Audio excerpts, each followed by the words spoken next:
Dr. Sarah Chen stood in the observation deck of Research Station Kepler-7, watching stars drift past the wide windows. She held her favorite teacup, the one with small blue flowers painted on white ceramic. Her grandmother had given it to her before she left Earth. It was the only piece of home she had brought to this place so far from everything she knew. The tea inside was still warm. She lifted the cup to take a sip, but her fingers slipped. Maybe she was tired. Maybe she was thinking too much about the report she needed to finish. Whatever the reason, the cup fell from her hands. It seemed to fall in slow motion. Sarah reached for it, but she was too slow. The cup hit the metal floor with a sharp crack. Pieces of ceramic scattered across the deck. The tea spread in a dark puddle. Sarah stood very still.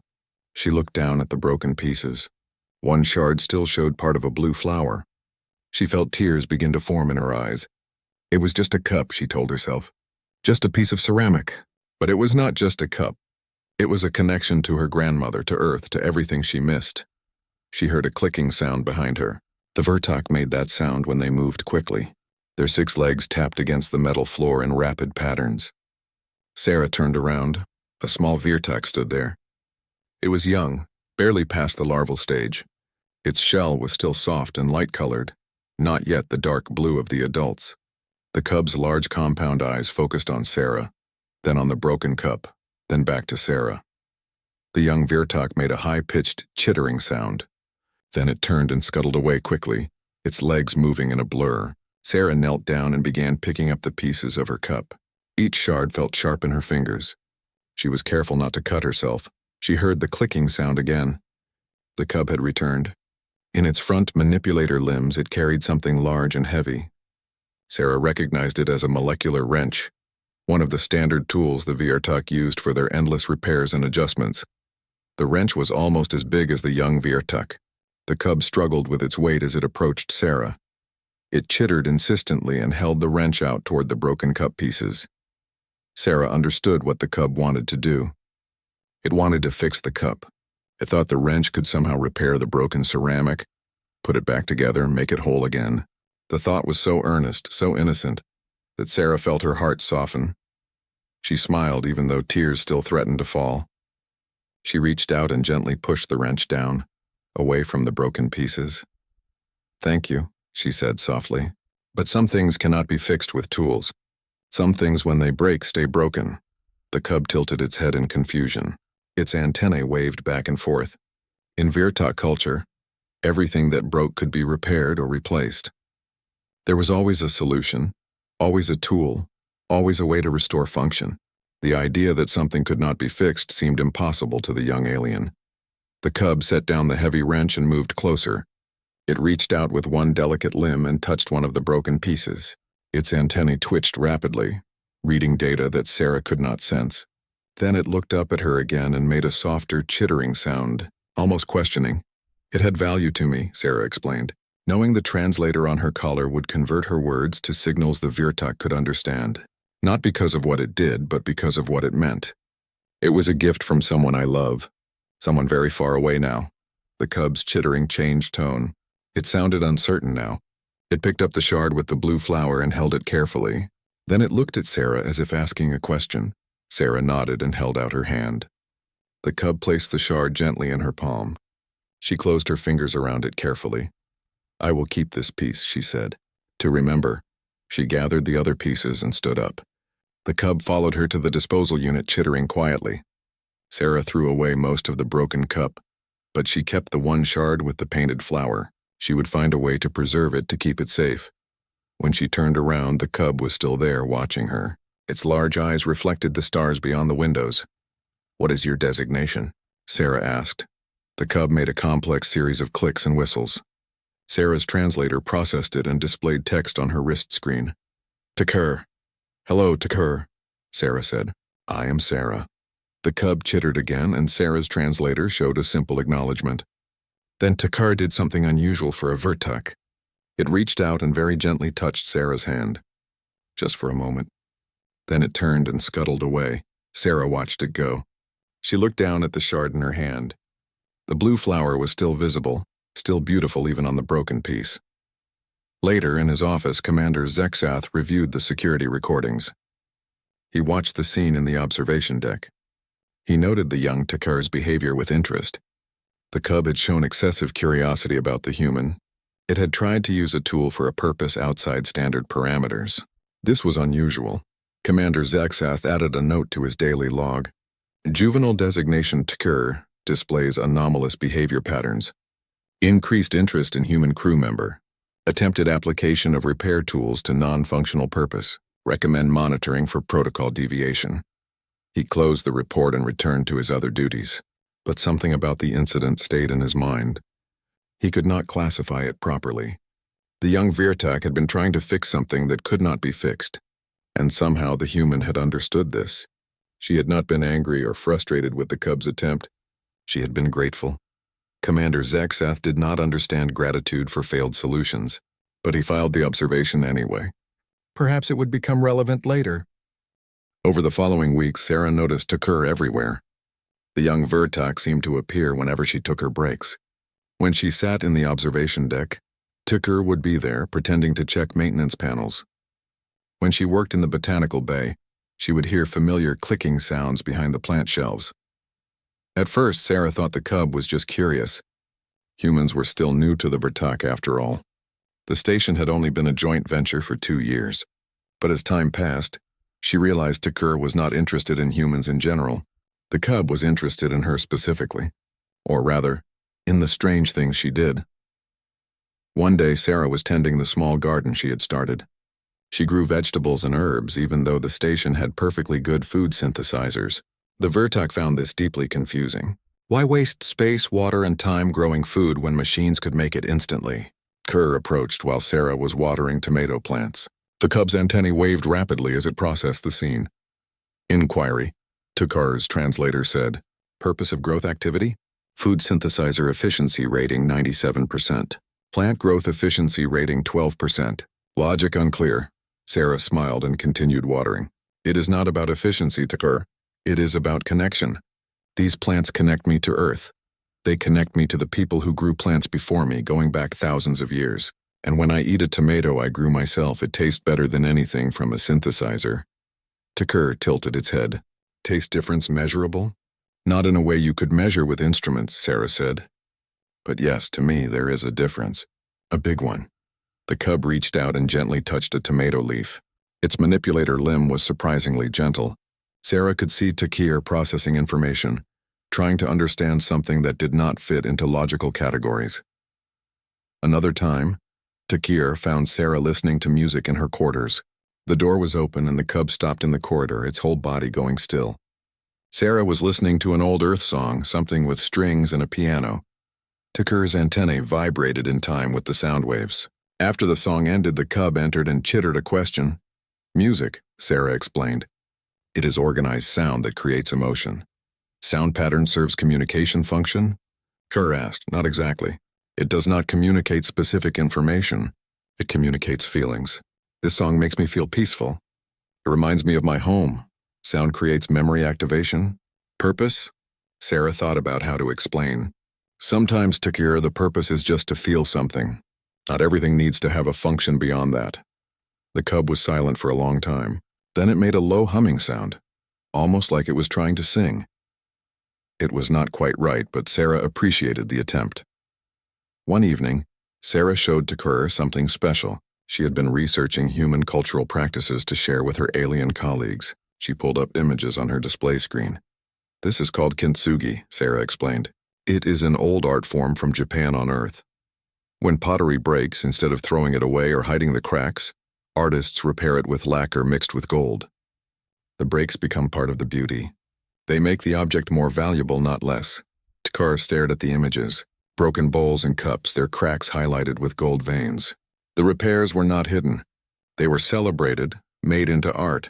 Damage increases value? Takar's translator asked. Logic error. Not the damage itself, Sarah said.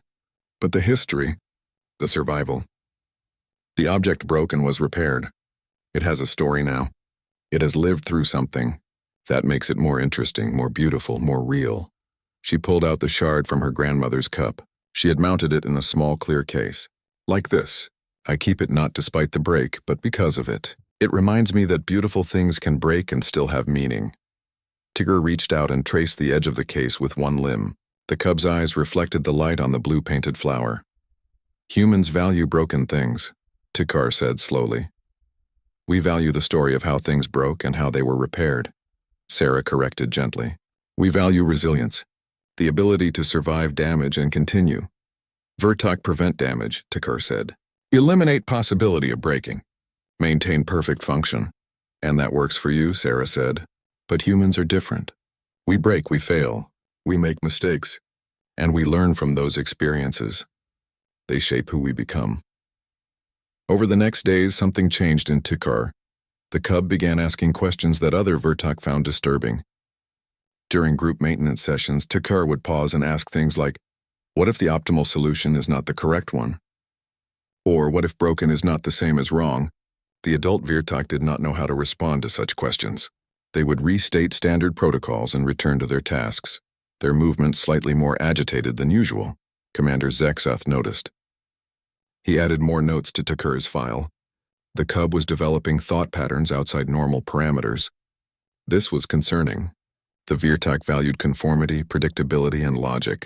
Tigger was beginning to value something else. Then one day an alarm sounded through the station. Sarah was in the research lab when it happened. The emergency signal was not for the station itself. It came from outside, from the planet they were studying, the Kill homeworld, the pre-warp civilization that Kepler-7 was monitoring. Sarah ran to the command center. The screens showed data streams and urgent messages. The Kill had started a nuclear exchange. Multiple launch signatures, missiles in the air. The civilization was about to destroy itself. Commander Zexath was already giving orders. Prepare intervention protocols. We will disable all nuclear weapons immediately. All launch vehicles will be rendered non-functional. Prepare teams for immediate planetary assistance. Sarah felt her stomach drop. Commander, wait. We cannot just intervene. They are a sovereign species. They have not requested help. They are about to commit species-wide termination, Zexath said calmly. Intervention is required to preserve life. This is optimal outcome. But it is not our choice to make, Sarah said. Humans have a principle. We call it the Prime Directive. We do not interfere with other species' development even when we think we can help. Illogical, Zexath replied. Problem exists. Solution available. Inaction equals complicity and destruction. Sarah tried to explain. Some species need to face their own capacity for destruction. They need to choose peace themselves, not have it forced on them. If we take away their weapons, we also take away their choice, their agency, their ability to learn and grow. But Zexath was not listening. The intervention teams were already launching. Sarah watched in helpless frustration as Vertok ships descended toward the Shill planet. Tigger appeared at her side. The cub chittered softly. Teacher Sarah believes the Vertok are wrong? Sarah looked down at the young alien. I believe that fixing a problem is not always the same as solving it. Sometimes the wrench does not work. Sometimes, letting things break is the only way they can truly be repaired. The Vertok intervention happened quickly and efficiently. Within 3 hours, every nuclear weapon on the Kill homeworld was disabled. The missiles stopped mid-flight and fell harmlessly into oceans. Launch facilities powered down. The war ended before any bombs could detonate. Commander Zexath presented his report to the Council with satisfaction. Threat eliminated. Kill civilization preserved. 0 casualties. Intervention success rate 100%. Sarah watched the reports from the planet's surface. For the first day, she saw relief. Kill leaders appeared on broadcasts, confused but grateful to be alive. They did not know who had stopped the war, but they knew something had intervened.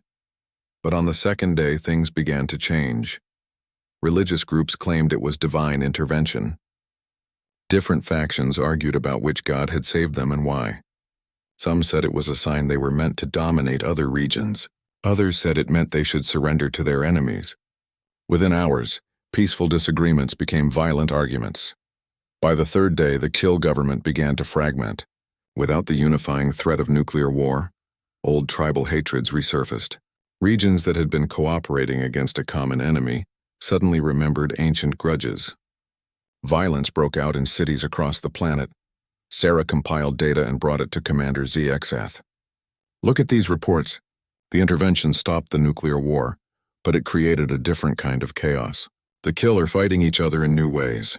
and their culture is fracturing. Some worship what happened. Some fear it. Some want to prove they are still powerful. The violence is getting worse, not better. Zexath reviewed the data with his typical calm. Temporary destabilization is expected. We will implement Phase 2. Cultural reformation using VRTAC templates. Efficient government structure. Logical resource distribution. Elimination of tribal identity markers. Standard procedure. You want to erase their culture? Sarah said, her voice rising. Commander, you cannot fix a species by making them into something else. The kill needed to face their own capacity for destruction. They needed to choose peace for themselves. By taking away their weapons, you took away their agency to make that choice. Agency that would have resulted in extinction. Zexath replied. Preservation of life takes priority over cultural preferences. Sarah wanted to argue more, but she knew it was useless. The Vertac had made their decision. They saw a problem and applied a solution. To them, it was simple logic. Takur had been listening from a corner of the command center. The cub approached Sarah after the meeting ended. Teacher Sarah is correct, Takur said quietly. This observer has been recording data. Would Teacher Sarah like to see? Sarah followed Takur to a small terminal. The cub had been secretly analyzing human history, comparing it to Vertac history. The data was fascinating and disturbing. Takur had found patterns. Every major advancement in human civilization had come after a period of catastrophic failure. The Renaissance after the Dark Ages, the United Nations after World War II, ecological cooperation after near extinction from climate disaster. Humans did not just survive breaking, they grew stronger because of it. Humans metabolize trauma, Takur said, using a phrase it must have learned from medical texts. Break, repair, become stronger at breakpoint. Like kintsugi. Yes, Sarah said, staring at the data. Exactly like that. We learn from our failures. They become part of our strength. Vertac have no equivalent pattern, Takur continued. Vertac history shows 10,000 years of optimization. No major failures. No catastrophes survived. All problems prevented or immediately corrected. Sarah felt a chill. 10,000 years of perfection? That is not natural, Takur. Every species faces challenges, disasters, near-extinction events. How did the Vertac avoid all of that? Takur's antennae drooped. This observer does not know. Historical records from before 10,000 years are sealed. Restricted to council members only. Sarah thought about that. What were the Vertac hiding? What had happened 10,000 years ago that they did not want anyone to remember? We need to present this data to the council, Sarah said. Show them that preventing failure also prevents growth. Maybe they will reconsider the intervention. They tried. Tar presented the analysis to Commander Zexath and the other senior Vertac. Sarah explained the patterns, the evidence, the logic of allowing failure as a path to strength. Zexath listened. Then he dismissed it all with a single gesture. Human development is anomalous, inefficient, not applicable to standard species. The kill require intervention to achieve optimal outcome. Phase 2 will proceed. Sarah watched ships begin to launch toward the kill planet. They carried technology for restructuring kill society, templates for government, algorithms for resource distribution, programs for cultural education. Everything the Vertac needed to remake the kill in their own image. Takur stood beside her, making a low, distressed sound. Teacher Sarah, what happens to species that never break? Never fail? Sarah did not answer right away.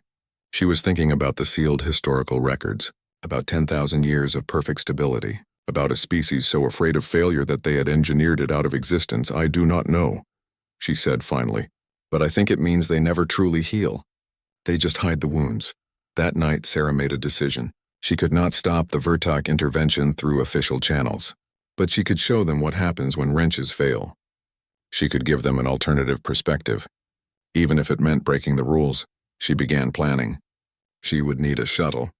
She would need to reach the kill homeworld before Phase 2 was fully implemented. She would need to be fast and careful. Takur found her in the shuttle bay at 0300 station time. Sarah was running pre-flight checks on a small scout vessel. Teacher Sarah is leaving without authorization, Takur observed. Yes, Sarah said. She did not see any point in lying. This is protocol violation. Commander Zexath will be displeased. I know. Takur was quiet for a moment. Then the cub did something extraordinary. It began helping Sarah load supplies into the shuttle. Sometimes, Takur said, broken is not wrong. Sometimes broken is necessary.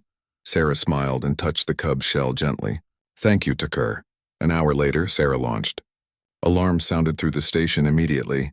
Commander Ziexath tried to recall her ship, but Sarah had disabled the remote controls. She broadcasted a message to the station and to the kill homeworld below. My name is Dr. Sarah Chen. I am a human from Earth. I am coming to your world not to force solutions, but to share our story. To show you that survival is possible, that growth comes from facing your failures, and that true peace must be chosen, not imposed. I ask only that you listen. On Kepler 7, Commander Ziexath watched the descending shuttle. He could shoot it down. He could stop this violation. But doing so would prove the humans' point about imposed solutions creating more problems. He made a decision. He would let this play out. Let the wrench fail, and see what happened next. Commander Ziexath read the message multiple times. The Sil were rejecting Vertok help, choosing human guidance instead. This had never happened before. No species had ever preferred human methods to Vertok efficiency. He prepared a response. The Vertok Council would insist on proceeding with Phase 2. Cultural reformation was necessary for optimal outcomes. The Kill did not understand what was best for them, but before he could send it, something stopped him. A question that should not have been possible for a Vertok to ask. A question that came from watching a young cub learn from a human. A question that challenged 10,000 years of certainty. What if the Vertok were wrong? What if preventing failure also prevented growth? What if the wrench was not always the right tool? Talking to each other. Not because anyone forced them to. Not because an outside power imposed peace. But because they chose to try. Humans would advise, sharing their own history of mistakes and recoveries. But the Kill would make their own decisions. Sarah prepared to return to Kepler 7. She expected to face disciplinary action for her unauthorized departure. But she did not regret it. Some things were worth breaking rules for. Before she left, the Kill Elder with golden fur approached her. He held out a gift. It was a bowl, clearly old and precious, with a crack running through it. But the crack had been filled with a gold-colored resin. We learned this from your images, the Elder said. Kintsugi, we made this from pieces of a ceremonial bowl that broke during the war. We repaired it as a symbol. What breaks can become more beautiful. What fails can become stronger. Sarah accepted the bowl with tears in her eyes. She held it carefully, feeling the 6 months passed. Sarah had expected punishment when she returned to Kepler 7. Instead, she found that Commander Ziexath had submitted a report recommending her for a promotion. She was now the head of a new department, Xenocultural Studies. Her job was to teach Vertok about the value of imperfection, failure, and resilience. Her first student had been Takar, of course. But now she had 20 young Vertok in her classes. They came eagerly, hungry to learn about things their species had forgotten: art, music, philosophy, the acceptance of uncertainty and risk. It was not easy. The concepts were foreign to Vertok thinking. But slowly Sarah saw changes. Her students began to question the rigid efficiency that had defined their culture for so long. They began to explore creativity. Some even started creating their own art, awkward and imperfect but real. Tukur had grown. The cub was now entering adolescence, its shell darkening to a deeper blue. But unlike most Vertok of that age, Tukur did not simply accept the role assigned by aptitude testing. Tar wanted to be something new, a bridge between species, a translator not just of language but of philosophy. Teacher Sarah, Tukur said one day during a private lesson, this student has been analyzing the data. The Vertok civilization has begun producing new ideas for the first time in 9,800 years. Small innovations, creative solutions, things that were not predicted by optimization algorithms. Sarah smiled. Change is happening, slowly, but it is real. Some council members resist, Tukur noted. They argue that uncertainty decreases efficiency. They want to return to the old ways. There will always be resistance, Sarah said. Change is frightening, especially for a species that has spent 10,000 years avoiding it. But the important thing is that the possibility of change now exists. That is enough to begin with. Meanwhile, the Kill were making progress. It was messy and difficult. They had setbacks. Some regions still fought with each other. Some factions refused to negotiate. But overall, they were moving toward peace, not because anyone forced them to, but because they were choosing it. Human advisors worked with Kill leaders, sharing Earth's history of conflict resolution. The Vertok maintained a small presence in orbit, ready to help if asked, but no longer trying to control outcomes. Commander Zaksath had taken on a new role as well. He was leading the effort to integrate the historical archives into Vertok education. Future generations would learn about the Great Plague. They would understand the trauma their species had experienced. But they would also learn about what came before. The art, the philosophy, the culture that had been sealed away. One evening, Sarah sat in her quarters reviewing reports. There was a knock at her door. She opened it to find Tukur standing there, holding a carefully wrapped package. "This student has created something," Tukur said. "For teacher Sarah." Sarah unwrapped the package carefully. Inside was a teacup. But not just any teacup. It was clearly made by Vertok hands, but it was unlike any Vertok creation she had ever seen. The ceramic was slightly uneven.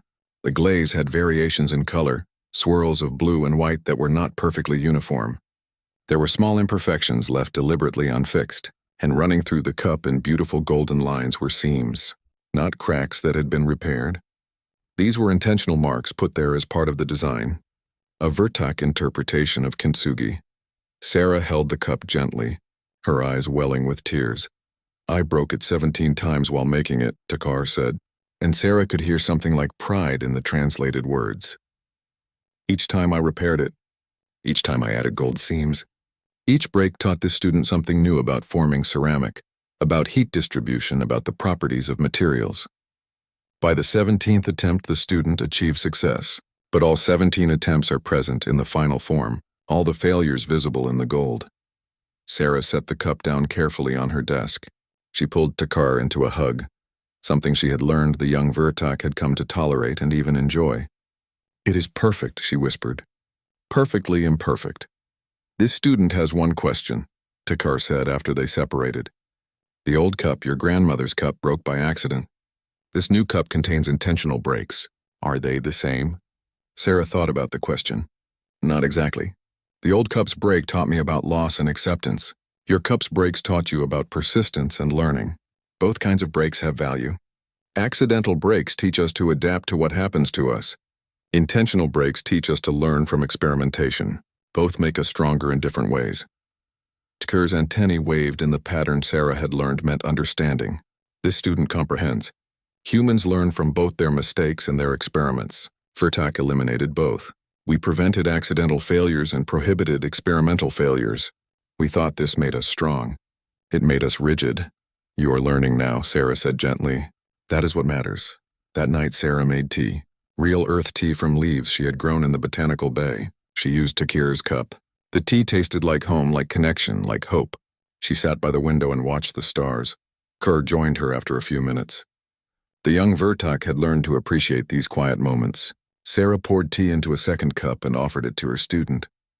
Tukur accepted it carefully. "Teacher Sarah," Tukur said after a long silence, "humans have an expression. They say thank you when someone gives them something valuable. This student wants to use that expression now. Thank you for teaching this student that broken is not the same as wrong. Thank you for showing that repair can be more beautiful than prevention. Thank you for helping the Vertok remember what we forgot." Sarah felt tears on her cheeks again. She had cried more in the past 6 months than she had in years. But these were good tears. Tears of connection and meaning. "Thank you, Tukur," she said. "Thank you for being brave enough to question. Thank you for bringing me a wrench when my cup broke even though it could not fix it." That moment changed everything. They sat together in comfortable silence. Human and Vertok, teacher and student. Two beings from different worlds who had taught each other that sometimes the best solutions come from accepting imperfection rather than eliminating it. Outside the observation window, Sarah could see construction crews working on a new wing of the station. For the first time in 10,000 years, Vertok designs included something impractical and inefficient. Gardens, real gardens with living plants. Not synthesized food, but actual growing things that required care and attention and time. Some things, the Vertok were learning, are worth the mess of being alive. Sarah looked at the teacup in her hands. The golden seams caught the starlight, turning them into thin rivers of light. 17 breaks, Tukur had said. 17 failures on the path to this success, and every failure was visible, marked in gold, made beautiful rather than hidden. She thought about her grandmother's cup, shattered on a metal floor. She thought about the chill, facing their own capacity for destruction. She thought about the Vertok, finally beginning to heal from 10,000-year-old trauma. All of them had broken in different ways. All of them were learning to repair themselves with gold seams instead of perfect erasure. "Teacher Sarah," Tikar said quietly, "in human culture, why do people say thank you for broken things?" This student still does not fully understand. Sarah smiled and looked at her young friend. "Because sometimes, little one, the breaking is what makes space for something new to grow. Your cup did not exist until 17 other cups broke. The Vertok could not change until their perfect system cracked. The Kill could not choose peace until their path to war was interrupted. Humans could not become who we are without surviving our darkest moments." She held up her cup, the light making the golden seams glow. "We give thanks for broken things because they teach us. They change us. They make us more than we were. Not despite the breaking, but because of it." Tigger was silent for a long moment. Then the young Vertok raised its own cup in a gesture copied from human behavior. "To broken things," Tigger said, "and to the gold that makes them beautiful." "To broken things," Sarah echoed, touching her cup to Tikar's. They drank their tea and watched the stars and the gardens being built outside. Two species learning from each other, growing through their failures rather than hiding from them. Finding strength not in prevention but in repair, not in perfection, but in the beautiful, messy, uncertain process of healing. Somewhere on the Kill homeworld, former enemies were meeting to negotiate peace. Somewhere in Vertok space, young engineers were experimenting with new designs that might fail, but might also innovate. Somewhere in the cosmos, other species watched and learned that sometimes the best help you can offer is not a wrench to fix everything, but a story about how you survived your own breaks. Sarah Chen, xenobiologist and teacher, sat with her student and friend, holding a cup marked with golden seams. She thought about her grandmother, so far away on Earth. She wondered if the old woman would understand what her gift had started. A dropped cup, a young alien with a wrench, and from that simple moment, the beginning of healing for 3 different species. Sometimes, Sarah thought, the most important things are the ones we almost throw away, the broken pieces we think have no value, the failures we want to hide. But when we have the courage to repair them with gold, to make the breaks visible and be